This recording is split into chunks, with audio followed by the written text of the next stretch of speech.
I really wanted to chat about going viral on Substack. So, if you don't know me, my name is Claire Venus. I'm an engagement consultant and mentor, and I love Substack. I love teaching people about the platform. I love teaching people how to find their creative voice on the platform, whatever that means to them. So I've been teaching about Substack for a couple of years. I've been writing here for 3 years. And when notes came in, I saw all of these different shifts and things happening around what was happening to people's writing, people's creativity. And I loved it. Like, I loved being geeky about it.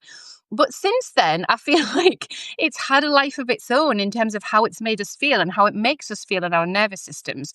So I really wanted to do this as an act of service to people who feel like they might want to go viral, and also for the people who feel like they definitely don't and it's holding them back. So it's kind of like an exploratory piece so that people can understand more about what actually happens if you go a bit viral and then quite viral.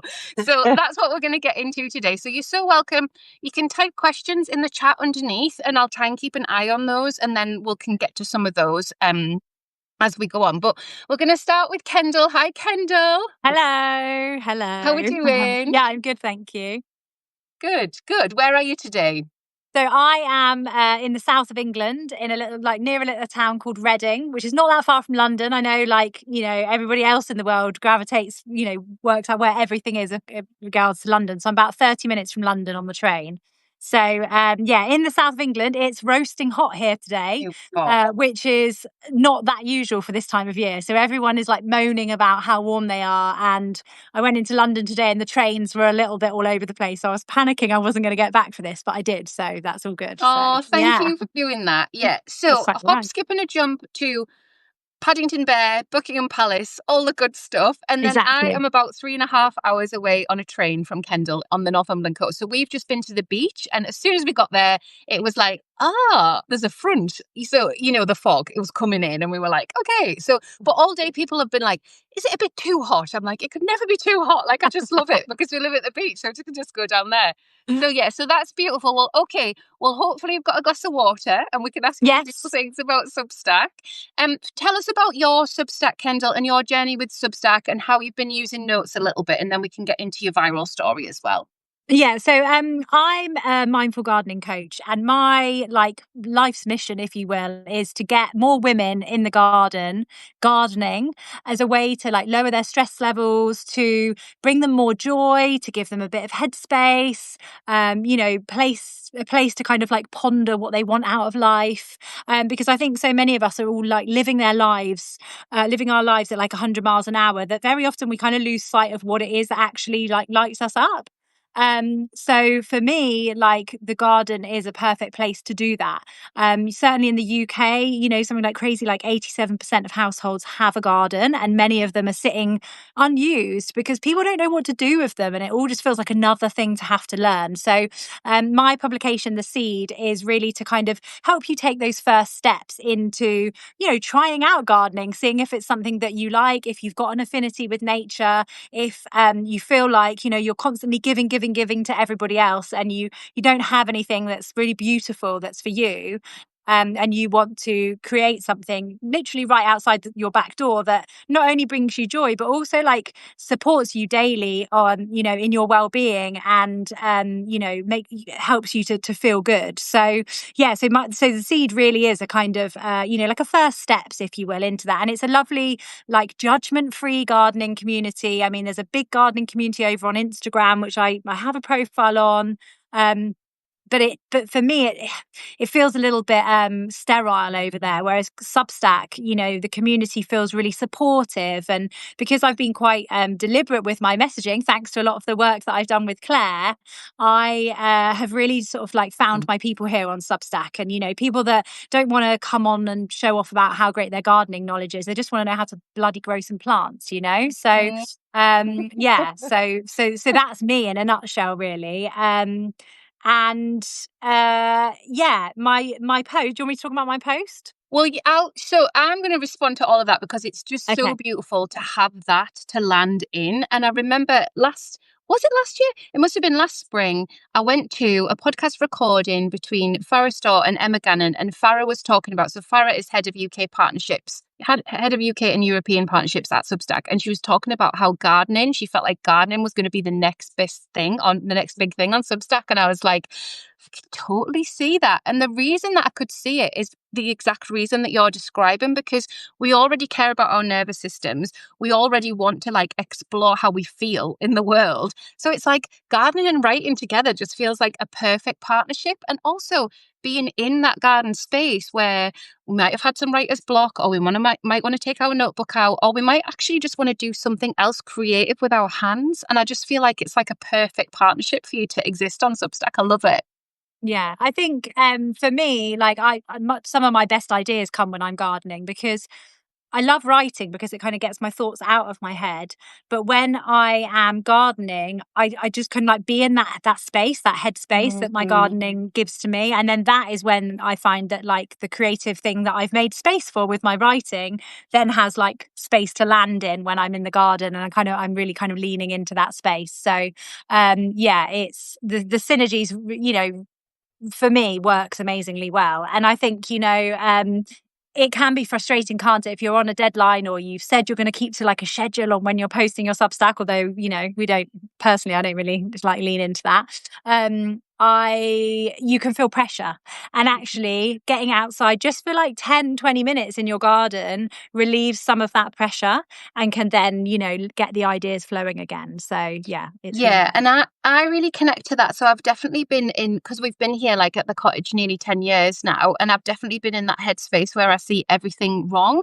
And then I've been in that space where I see the beautiful chaos of nature, and I'm like, this is the most stunning thing I've ever seen. I'm going to cry, like in my own garden, like the yeah. extremes. But like because we are cyclical and there are seasons to the way we work and seasons to the way we feel. And I just feel like having those spaces is just a bit of a mirror. Like I feel really lucky to have those garden spaces and to have messed about with like permaculture principles and had chickens and like tried all the things. So I love all the reminders that you bring, because I think I got to a place where I was a bit burnt out with it, and it was like I couldn't do all of the things that I wanted, therefore I just didn't do anything like for a while, so you've really rekindled the importance of actually like just this little bit, Claire, and it's fine. Yeah. And you Yeah. can make time for this piece. So I love that. And I love, like you say, that non-judgmental approach that feels very, very welcome. As a woman who already feels like I have a really long to-do list, and then that you don't want the garden to be that, do you? You want that garden to be an invitation. It's beautiful, Kendall. Yeah, I think as women, we come under a lot of judgment for our parenting choices, our lifestyle choices, our work choices. So for me, it was really important to create a space actually where, yes, there's space for discussion, and I'm sure we'll come onto this with the note thing in a minute, and for differing points of view. But ultimately, I'm quite clear that my space on Substack is a place for kindness and support, and trying, yes, having those conversations, but also being supportive of one another, because I get so frustrated with the whole women supporting women thing, but actually then stabbing them in the back behind the scenes. So for me, it's really important that that people come there and they feel that warmth and they feel that support and that love, because I think that's how I am as a person in real life. Now, although I was at that event that Farah was at, we didn't know each other then. We So we didn't haven't know met each in other real then, life. and I just feel so weird about that now. I'm like, yeah, what? Like, how do we? Yeah, it's bizarre, isn't it? But for me, like I really thrive and love being in the room with people, and I really wanted to try and bring some of that like to my Substack as well. So I share a lot of personal stuff about like what goes on in my life. I've got 2 small kids and life is crazy. So I really do rely on my own mindful gardening activities, some of which are just 5 minutes long. Because I need to keep myself on a level, I've struggled with my mental health in the past, like burnout, overworking, that like typical like type A overachieving woman, perfectionist that I was for many, many years. And that's like a constant thing to be unlearning. So if I can get somebody to take those first steps in the garden in just 5 minutes, and get them kind of trying something new and allowing themselves to be a beginner at that, because I think think often we're not good at allowing ourselves to potentially make a mistake, you know. So I really, and that's what I love about Substack. Is like you can kind of play around on here, and like you put something out and you think it's going to go really well and it really bombs, and then you just chuck something up like this note that I'm going to talk about, and then suddenly it just goes crazy. And I love, like, my background, I was a forensic scientist for many years, so anything that's like an experimentation or like where I can tweak little things and see what the results are is like so appealing to me. So I really love that about Substack, you know, and the different sort of levers you can pull and things you can bring in and make it really unique and your own, you know. So it's like a living, breathing pulse, isn't it, with us? And I'm going to bring Kristi in for just a minute, because Kristi, you've just been sat there just listening, and I just want to know about you. Like, I'm like, okay, No. do you have a garden right now, Kristi? I don't know that about you. So Kristi and I know each other a tiny bit, but it's been ages, hasn't it, since we connected. So we thought we would all connect on this topic of viral notes and how it feels in the nervous system. But I also wanted to like just reconnect with Kristi and be like, how are you? How are you doing? So I know you've moved house and stuff, but do you have a garden where you are? I do, but I'm not actually into gardening. I like enjoying being out in the backyard. We don't call it a garden here, it's a yard.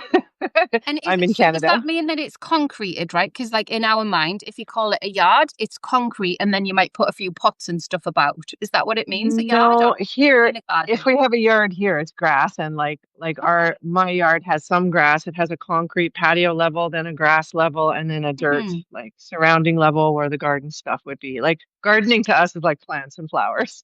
Okay. Yeah. It's And just like no, that subtle difference, isn't it? Yeah. I don't do any of that at all. Yeah. Not for everyone. Maybe. You know, it was funny. Cheerleader. I was kind of laughing in my head when Kendall was talking, because my mom is obsessed with gardening on YouTube. Like she's found these like young guys who are like teaching gardening stuff on YouTube. And I'm like, wow, mom, like I never knew. So like sit there and watch it till midnight, YouTube channels about gardening. So I should get her to subscribe to you, Kendall. Yeah, do. And that's definitely what happened to me. Like I had when I had a break from work in the pandemic and stuff like that, and my daughter was very young, I was obsessed with certain YouTubers, and I just found it so soothing, like so soothing to watch them do the gardening and do the things. And then it was like the afterthought was then, well, maybe I could, learn about this particular plant. And then because of my hyper focus, I went all in on dahlias. Like that was my plan. And I was like, I'm going to grow dahlias. This is going to be the thing. On the Northumberland coast, they don't tend to do that well. It's just not warm enough for long enough for a dahlia, but they are a beautiful flower. Anyway, yes. So Kendall, will circle in. So you've been writing on Substack, and then you've been doing notes. You've done a few lives and things like that. We're playing the game. We're doing the Substack thing. And you write a note, and it's just a regular day, I presume. But then, ... Yeah. Yeah. Then it got shared by a writer who I really admire, Paula Bell, who I love, and I know that she likes gardening as well. I've actually like met her a couple of times and got like her books signed and things like that at various like events I'd been to. So she reshared it, which kind of kicks it off. Like a few people had liked it and commented and stuff. And then then another like relatively big gardening influencer, I kind of hate that term, but we'll get into that more in a minute, reshared it as well. And then it just kind of, or restacked, I should say, shouldn't I, on here? Sorry, not reshared. And then people just started commenting and being like, oh my God, immediate subscribe, or, like getting really excited about like, oh my God, this is me. Like it really resonated with people. I think they read it and they were like, yeah, I am a bit bored of the current gardening content out there. And what you're saying really sounds like me. And I'm quite intrigued by that. So, do you want me to read out what it said for context? Yeah, that would be really interesting. I wrote it down in my notebook because I was I wouldn't be able to remember. Like I can remember how I felt more than what it said. But yeah, read it out. Which is the key, right? That's what we're always trying for. So it said, if you're tired of getting your gardening advice from a 60-something-year-old man who has a team of gardeners on hand to support him, and instead you'd like to see what gardening looks like for a 38-year-old mum of two, running her own business, doing the daily juggle and trying to hold it all together. Hi, and then it had a little wave. I'm Kendall. Come and subscribe to The Seed and join the rebellion. And that was it. But I think people were just like, in the UK, Kristi, we have this program called Gardener's World, which is like the gardening program. But the vast majority of the presenters on there are older men. And like, there's not really anyone on there. And this is a little thing I'm just going to put out here, Claire. There's no one on Gardener's World currently that has 2 small children, is trying to garden and deal with all of the other life stuff going on. So, like, get in touch, Gardener's World, if you need somebody to fly the flag. But you know what I mean? And so then if you're thinking, oh, I'm going to get into gardening, and you sit down and you watch Gardener's World, it's just really unrelatable, because you're like, I don't have a team of like gardeners on hand. I don't have all day to garden. I have 5 minutes 3 days a week, or 20 minutes 3 days a week is all I can realistically carve out for myself. This program is not for me. Yes, I can watch it and it's soothing and I can get inspiration, but then I just immediately get annoyed and frustrated at myself, because we always turn it on ourselves, that I can't create what is shown on the TV every Friday night.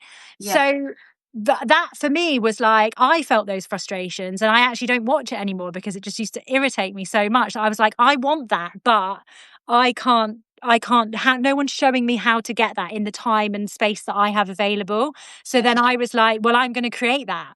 So, and that's why I like doing Substack Lives as well, because I'm like, basically like, well, I don't need permission from the BBC to get on Gardener's World. I can just do my own little TV show here on Substack. So I'm just like having fun with it and just playing around and just being myself and being like, yeah, right, I've got my 20 minutes. What can I get done in my 20 minutes? And a couple of weeks ago, I did it basically a garden along, and I just said, right, guys, we're here for 20 minutes. What are you going to get done? I'm going to do this. And then we gardened silently for 20 minutes. My little timer went off. And then we checked in at the end to see how we were feeling. Like, we started at the beginning by checking in and saying, like, how are we feeling right now? I was about a 6, feeling a bit anxious. I'd had quite a stressful morning. And then by the end of the session, after the 20 minutes, I was like, right, I'm feeling about a 7 now. So, this is completely free for anybody on Substack that's subscribes to the seed to join. Like, I don't charge for it. It's just a space. It's just a space, and like somebody giving you the permission to say, like, come and garden, come and take these 20 minutes for yourself. You deserve it, because I think no one else is coming along to give us that permission. So and I think that in the note, Kendall, that is it, isn't it? That permission, that being seen, being witnessed, permission, and then come and join the rebellion. Like, that last line is very, very strong, because well up for that. What's the rebellion? Because I'm there. What does it involve? Do you know what I mean? Like, I think because of current events as well, we are feeling that pull of like, I want to rebel. Like, I want to be like all in with whatever it is, like whatever we are expressing in arts activism, whatever we are expressing for our mental health and our well-being, because everyone's nervous system's fried. So I love that. And I do want to say it as well, and I do love that this is a truth, that if you put your hands in soil, it has been scientifically proven to increase your mood and combat depression. The soil does magical things, the actual soil. And I don't understand any of it. Maybe you do with your forensic science background, but there's it's wild to me. Like, that's wild. There's a bacteria in the soil called Mycobacterium vacui. To excuse my horrible Latin pronunciation. And it actually raises your serotonin levels. The serotonin. So that's how it works. Yeah. There we go. By getting it on your hands, and that's obviously why advocate for growing your own food as well. Personally, I'm more of a flowers girl. But it's really good, because obviously you will end up consuming a little bit of that bacteria. Like, it's perfectly safe and not harmful to you, and that then gets into your system as well. So so it actually, there's science there that says, like, I commented actually on Anna Rose's post earlier and said, there have been points in my life where I've been tempted to bathe in the soil, because I've been so like emerged. So I'll just lay here for a while. Totally. And with the note, Kendall, what happened? Like, the metrics on that, like the likes, the restacks, the subscribes, like, have you got some notes around that? So after those 2 big shares. So it got 478 likes. 32 comments, which at the time felt really stressful, but actually I was surprised at how few comments there were on the actual note itself, because what of course it meant was that then people started going into my articles and commenting there as well. So it was like places at once. it felt far more than that. Like I was trying to reply to everyone and engage with people. But actually on the note itself, there was only 32 comments, 11 restacks. And then there's another little symbol, which I don't know if it's people copying the link.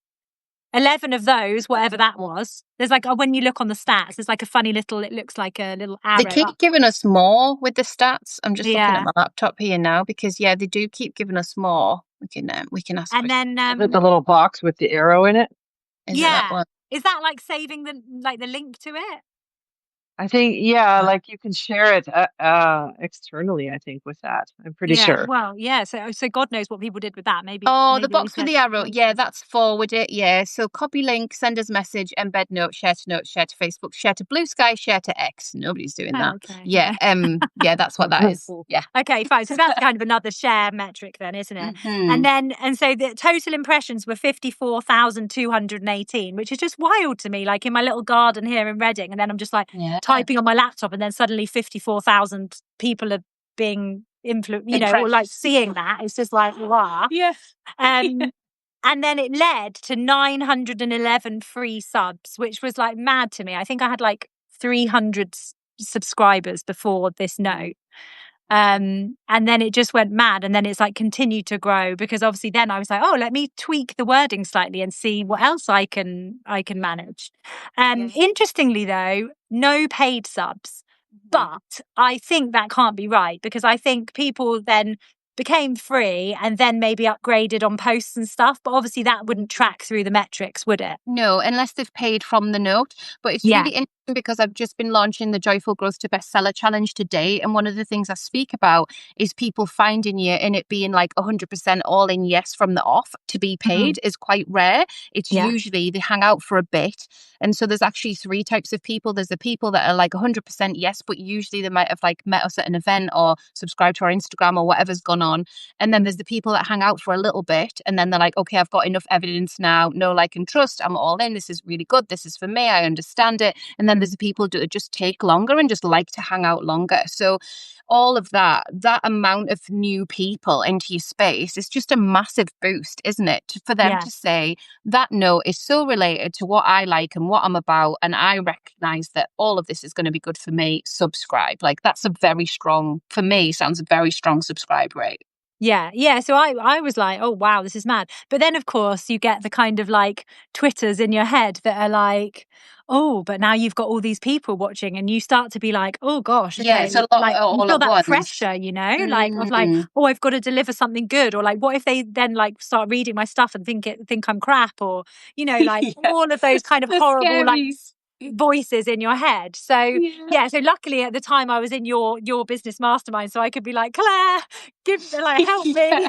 And that was great, because then I didn't feel like you were like, it's fine, just do what you do, and the people that are meant to stay will stay, and the people that are not meant to stay will go. And I was like, do you know what, just do my thing, and it will work out. So it's sort of a good time to polarize people in a way when you get that influx. So sometimes I'll send a subscriber email from the subs tab after like a big uptake, because I'm like, I'll just clear them out now. They know they don't want to be there. I'm like, I'll just tell them what everything is. I'll tell them what everything's about, because you do end up with accidental people, and like there sometimes is like a tiny bit of a frenzy, but I haven't had that for a while actually. But I think it is just holding yourself in that, isn't it? And holding your nervous system in that you don't have to please everyone. Like, that's not our job here. Our job is to find the people that we are for and love them. That's it, So exactly. So nice. And so we'll jump over to Kristi and Kendall. I think you'll be really interested in Kristi's story. So the history here is, when I was writing the chapter of how to build a world-class Substack about notes, bearing in mind Russell was like, I don't think we'll write about notes. And I was like, I think we should write about notes. Russell, I think it's like, it's something we really need to like put in the book. And so I was like, however, I want to go viral. Like, it's going to happen. Like, I've got a month. So it was like a month of Claire's going to go viral. And it didn't happen. And I was like, I've got to write this chapter. And I wanted to have the full experience of notes, right? And the full experience of notes, as well as everything that I do and I really enjoy doing, is going viral. And I just couldn't trigger it. And so I reached out to Kristi. I was like, Kristi, I'm here a couple of viral notes. Can you help me out? Like, I really need to explain this to people. I need people to understand like what it is, why it happens, how to hold themselves in it, all that sort of stuff. So we chatted a little bit about that, and Kristi very kindly let me quote some of her articles because she's written on this numerous times. But Kristi, I wonder if you could track back to like how that was for you, like when that started happening. It'd be lovely to like introduce you to who's here as well. Hello, 144 people, and anybody watched on the replay. This is Kristi. Welcome.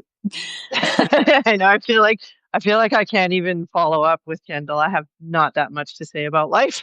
Oh, Kristi, this is what she does, and I pull her on it. I'm like, you stop that now because you are so valuable and beautiful as a person, and we all adore you. So stop it now. Kristi's amazing. Kristi brings the humor, like loads of humor, and she's super helpful about how to do stuff on Substack. And sometimes she writes articles, and I'm like, I can't even be bothered to read that. That is so technical. And I'm like, if someone asks her, like, Kristi, go see Kristi. She's got this amazing article on all the tech stuff. So I love you. I think you're amazing. Tell us about yourself. Well, I'm Kristi. I'm in Canada, and we're not gardening here yet. We just had snow last week. But I've got a couple of different Substack. One is the one Claire mentioned about how to do a lot of things on Substack. How to get on I'm not like, I'm not coachy like all the coaches, though. I am more like the, pick up one thing. This is how you do it. So everything I write is kind of like a step by step of one quick tip about Substack. But my main Substack is not about Substack. That's not. It's more about travel and life and reinvention, and along those lines. And that's actually the publication that grew significantly when I was going viral on Notes, because that was my first publication. Do you have And that as your primary publication? When you can have primary and secondary, you have that as primary. Yeah, lovely. Yeah. Because that's my love child. Like my Substack one is what it is, right? That's my job. Yeah. But my other one is the one I really love. And that's the one that when I go viral, that's the one that I haven't gone viral in a long time. But in the beginning, How long's a long time? Like a few months? I would say at least months. Yeah. Like I've had some get into the hundreds, a couple hundred here and there. And I know that sounds viral for a lot of people, but like when you talk about the aftermath of going viral, so when you have notes that have gone into the 5,000 and 6,000 likes, then nothing else compares. And so it's like everything's a letdown, right? Yeah. So when I get a note with 30 likes, I'm like, whatever. And other people are like, oh my God, I got 30 likes. So it's a totally different flip, because I've had many notes go into the several thousands of likes. And but the biggest one, though, the one that I wrote the article about, at the time that I wrote the article, how I got 480 new subscribers. Then a couple of months after that, it resulted in over 700 new subscribers just from that one note. And it was like the 6,000. Kendall, I think that I put that in the note yesterday when I replied to yours. Yeah. That was nuts. And it wasn't even something I wrote. It was like a motivational quote. It wasn't something I wrote. A lovely motivational quote, wasn't it? And people have still got to make that decision, right? So like when I've worked with quite a lot of women who will say, well, I went viral, but, right? And I'm like, no, because people still had to decide, like they still had to make the decision to click. And so when I look at note stats now, I'm not really looking at likes anymore. I'm looking if people click my profile, because that feels more interesting to me as a metric. Like, did people click my profile? Were they interested enough? Obviously, the guys that already follow or subscribe, like that's all fine, and that's a lovely conversation, and that's what I've always said. We're at the water cooler, we're making each other a coffee, that's lush. But the people that are new that want to click, I'm like, okay, hi guys, like, are you clicking and subscribing? Like, what's going on with that? So yeah, I am so curious about it. But I think part of it is probably, Kristi, because algorithms change all the time, because humans change all the time, right? So like maybe with those notes, that was like an era, and maybe there's new things now. I don't know what you think about that. Well, I have outlined several of my viral notes, and they're all different. So the biggest one was that motivational quote. I think my second biggest one, though, was when I was leaving when I gave notice to my landlord, at the place where I had been living for 7 years. And so I wrote out this long note about how I was so sad to be leaving my condo and leaving the best landlord in the world and blah, blah, blah. And that one went nuts. And like, I think that that one was relatable because I mean, lots of people have landlords and they're not always good. And so I was just highlighting what had been so good about where I lived for the 7 years. Um, so that one went really viral as well. And then the other one that went really big was the unicorn one. I'm sure everybody has seen the unicorn. It was like a horse box thing, right? It was like a horse Yeah, it box was a horse unicorn. trailer, and I was driving behind it, and they had a little white horse in the back, and his head was coming out the trailer, and they had a unicorn horn on it. And I was like, I can't remember what I said in that note because I haven't really like written down all my stats and stuff like you have, Kendall. But it was something like you'll never know magic until you pull up behind a unicorn at a red light or something. And I was videoing this little unicorn. It was Yeah. and that one went crazy, but like everyone was like, I knew that magic was real. I knew that unicorns were real. It was just such a like lovely note to go viral, you know. It wasn't about growth on Substack and all of that stuff that you see every single day. It was like a unicorn, a real unicorn. A real unicorn in the world. And so there is something like, there's something to hold in hope. So because I mute all of the Substack educators apart from the people that are my friends, I don't see anything that people are complaining about. So when people are complaining, I'm like, oh God, I'm really sorry.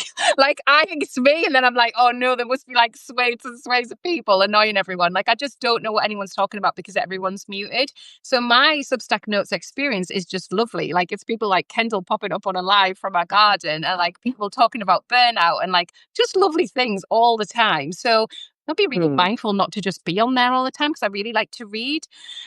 So I do think I want to make that point on the live, and I make it all the time. I do think we have to curate what that experience is for ourselves because our nervous systems are fried. Like we've accepted like the absolute dregs of what is possible on the internet because of social media, and we don't have to do that on Substack. You just train the thing. It takes like 2 weeks to like train it to just be lovely. So I really think that if anyone's listening and like, oh God, yeah, I'm sick of this and that, you don't have to say that you're sick of it on Notes. You can, of course, self-express. We all love self-expression, but just mute all the things, and Substack algorithm is really smart and it learns, and then it's all fine and it'll be unicorns. It'll be unicorns and rainbows and gardens. It'll be lovely. So Kristi, in all of that, when all of that feedback is coming through, right? So like you've had a day where it's been like notifications, all the things, and then you do your normal nighttime things and watch TV, have dinner, like, are you like, well, just check how many more? Like, and are you like, is it hard to sleep thinking like, what's happening on my Substack? Like, because I can't imagine, because mine's been like consistent energy for like the entire time, right? There's been a few times where I'm like, this is too much to hold. And then I just like gently turn the taps off. I've never had the viral thing. So I'm so curious. It's like it's not for me, it's a lot because I'm the type of person who needs to respond to everybody. Like that's just how I am as a community builder. And I've been that way for decades, even when I was travel blogging, like back in the day. I have to respond to my people because I want everyone to feel heard and noticed and, you know, seen. So, yeah, it's a lot when there's like 500 comments and you wake up the next morning or, you know, you check your phone for the last time at night and then you're up for another hour and a half because you're trying to respond to everybody. So that's like it wasn't awful, but it was just a lot. And but this was like kind of back when I had more time, and now I'm usually so busy. I work on Substack, and then after work, I need to do like my personal Substack stuff too. So it's like a lot of burnout. So I'm kind of glad I'm not going viral these days. I know what you mean. Yeah, because it's like you wouldn't know how to like not respond in that beautiful way. It's like, am I allowed to just not respond? Like I have had to ask myself that question, and I definitely have dropped whole threads that have like started to engage lots of comments, and I've been like, oh, but my members have got loads of questions over here and I just can't, you know. So like I have definitely made those decisions, but I've never had that like energy. And with Substack Notes it can be like, and there it is a week later, and there it is 10 days later, you know, so it can keep going. It's not like a flash. Now it is. Like now some of those viral notes are coming back now, which, and that this is like a year ago, and they're resurfacing, which is so weird. So you can really tell the algorithm is changing because old notes are coming back and some of Right. the new ones are just dead in the water. Yeah. It's weird. Yeah. I remember like a real turning point when we got Stella, our puppy, and I was like, oh, I can put Stella on. Like, I didn't get her to put her on Substack, just to clarify. But I was like, I'm so excited to put my puppy on Substack because there was this whole wave of time where everybody shared their animals and everything went nuts and everybody was just really happy talking about writing and like pets. And it was just so Yeah. nice.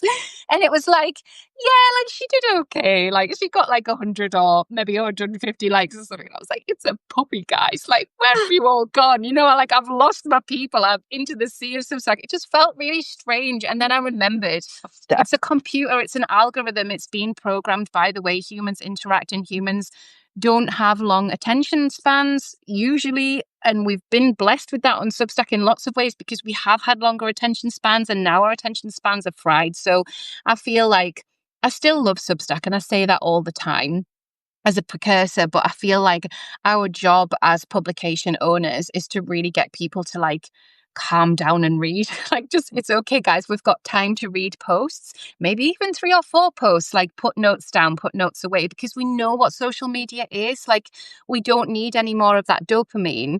We don't. We know what it is. It's always going to be there for us. It's never going to let us down. We're always going to find a funny meme on Instagram Reels, you know, like that exists. But what happens when we read and slow our nervous systems down and really get into that space of community in the comments is the real magic of Substack to me. That's what I feel. Mm-hmm. Yeah. Mm-hmm. I think for me, like, and I was actually talking about this with somebody today, is like, for me personally, what's important in my work is connection with others. That's why I love being like in the room with people. And I feel like I can go on Instagram and get my dopamines off the scale. I've got ADHD as well. So like, I'm always looking for a dopamine here. And I've noticed myself doing that on notes, like scrolling. But actually, when I can get myself to sit and read an article, that is where I actually, like, my heart starts to glow, because that's where I feel the connection with the person. You know, I might read about a scenario that they've been in that was really similar to what I went through, or, you know, and that you can't get that on other social media platforms because it's all just too quick and too loud and in your face. And actually, like, for me now, the thing is, like, I'm not even really interested in like getting loads more free subscribers. What I want to do is draw my people closer, get them in, give them a big old hug and be like, come on, I'll help you into the garden. You know, that's what I want. So like, as great as it was, like suddenly getting loads more people like into the feed and like welcoming them in. Now it's that like thing of like, how can I build that connection? So that's like my focus now. Yeah, that's the thing too. Like I never noticed more engagement really when I got 700 or 800 new subscribers from a viral note. And so I know everybody is into building subscribers, but I'm actually into more engagement because I noticed the higher my subscriber count goes, the lower the engagement gets. Same. Yeah. Like same. my posts, some of them are tanking where I used to have like. And I also find that, you know, when you look in your stats, like the send rates of email and the open rates, like it's going down. The more people I get, the further down it goes. So I'm not really all about high numbers. I'm about engagement. That's what I want. Yeah. Yeah. And so these beautiful opportunities for anyone listening, and you're very welcome to ask questions, is really just to hold you in what the potential is and then what you do with that potential, because all of the cultivation of the depth of connection in my community hasn't come from viral notes. It could have, you know, there could have been popular notes and things like that and people have filtered in, but it's come from other people sharing stories, sharing space, live Zooms, like helping people, being inspiring, being educational, like all of that gorgeous stuff that forms a community. And you don't have to run a membership model to feel like you've got a community on Substack, not at all. There are so many ways now with lives and with the way that we chat in comments and use Substack chat. There are so many ways with it. So I feel like, you know, being able to put connection first and put that kind of recognition that our nervous systems are slightly fried and the internet keeps us on in an endless loop, like, and just knowing that and acknowledging it in ourselves, we can then write from a place of like, we're not trying to grab you, like we're not doing the clickbait headlines thing. I mean, journalists do it really well, and this isn't to diss that system. It's just like, we're just trying to bring people in and like hold people in a different way. So notes is a super useful tool. But I was just so keen that people understood what our actual job is as publication hosts, because it's not to like write 10,000 notes a week and like hopefully go viral. Like that stuff can definitely work, but you could also just have an easier time and just pay for ads. Like, I don't, you know what I mean? I'm just like, if you really want big numbers, there's loads of ways to get big numbers. So yeah, I'm just like in that place of like really holding people to think through like what they want from the notes experience versus what they want from the publication experience, and like how that all feels. Yeah, I agree. So there is a notes engagement thread today on Sparkle on Substack for everyone. It closes tomorrow at noon. So the idea is that you just tell us what you've written about on notes, and we all have a little bit of a chat about it all. So it just brings the note from notes into Sparkle on Substack community, and then people can all chat amongst themselves, and it works really well. It's usually just for paid members, but a couple of times a year I just open it for everyone. Usually it's absolutely insanely busy. There's hardly anyone being over, and I don't mind. I'm like, this is it now. This is fine. Like, people are off, people are distracted, people are busy. It's nice weather and stuff as well, whatever. But it is there as a resource. So if you're like, yes, I would love to understand more of the nuance. I would love to meet people. I'd love to understand what Claire's saying as an engagement consultant in this topic. Then it's there. It's open. People can come on over.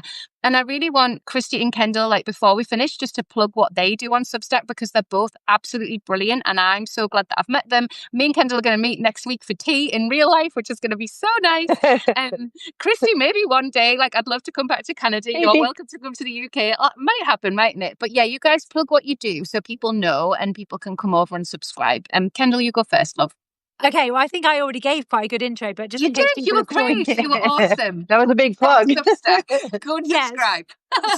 So my publication, The Seed, is all about helping you to kind of take the first steps into the garden with me as your guide and a supportive, like judgment-free community, gardening alongside of you. Because, you know, as women, we're busy. We don't want to have to like figure out another thing. So my really simple mindful gardening activities are going to, you know, you're going to be able to just choose from like a buffet menu of those activities, get out in the garden and do them. And they're designed to actually help your nervous system to relax whilst you're doing them. So you're going to feel much better as well. Yeah, exactly. Yeah. Gorgeous. Thank you. And Kristi, what would you like people to do after listening to you today? I think I would like people to subscribe to my main publication, Wildhood Wanted. That one's, like I said, it's more about travel and life and reinvention, however that looks to you. Reinvention doesn't have to be like going off to Africa and finding yourself in the wild. It's, just reinventing yourself in small or big ways. And then my other Substack is called Unstack Substack. That's the one where if you subscribe to it, you get a quick tip every Saturday about Substack. One quick tip, and lots of people find it super helpful. I've got tons and tons of engagement over there because of Substack. So. Oh, that's so nice. Yeah. And I think because Substack is such a complicated platform, it's really beautiful to be able to like break that down and just give people that one thing as well. I'm super interested to read more about how it feels in Canada right now. So I'm going to head over and like have a few little articles tonight over there, because it's, you know, when something's on your mind and you're like, how are Canadian people doing? Like, I've seen you guys putting the little flag against your name and stuff like that. And I feel like I really want to connect with that. Yeah. So thank you for that. And thank you for writing, and thank you for your beautiful writing as well. It's worth saying Kristi's been writing for a long time, so there's lots of depth that is there for you guys. So there's lots that will be like lovely to light you up. Well, I have to say to you, just to the both of you, I've been geeking out over your accents. It's just, and I don't know, I saw Nan Tepper come on way early in this live. If she's still here, her and I joke all the time about Claire. Because so if she's still here and she heard that, I hope that it made him laugh. I love Nan. She's amazing. She, like, when she wrote me a paid subscriber note, she's like, Claire is delightful, or Claire is a delight. And I was like, that's lovely. That's so nice. You know, like that somebody to say something like that. Like, just you are like, that's the only word that really could describe you, is like either lovely or delightful. Like there's no real other word. Oh, it was very sweet. Oh, the paid subscriber notes are just like the nicest thing. Like I always say, like, so I try and pop in like every other Tuesday and be like, it's Testimonial Tuesday, guys. Go and read your testimonials. Go and feel really good about what you do in the world, because it's beautiful. And I think that way that that Substack set that all up for us from the start has like really like helped, you know, just to hold us in. Like, it's quite a vulnerable thing to kind of write your thoughts on the internet and to kind of come and do a live like this. So thank you to you both. I'll let you go. This replay will be posted. So if you did miss any of it and you want to hear about Notes Going Viral, how it all feels, what happens, do the subscribers stick around, it'll all be in the replay. Thank you both again, and I'll see you both soon. Take care. Bye. Take care.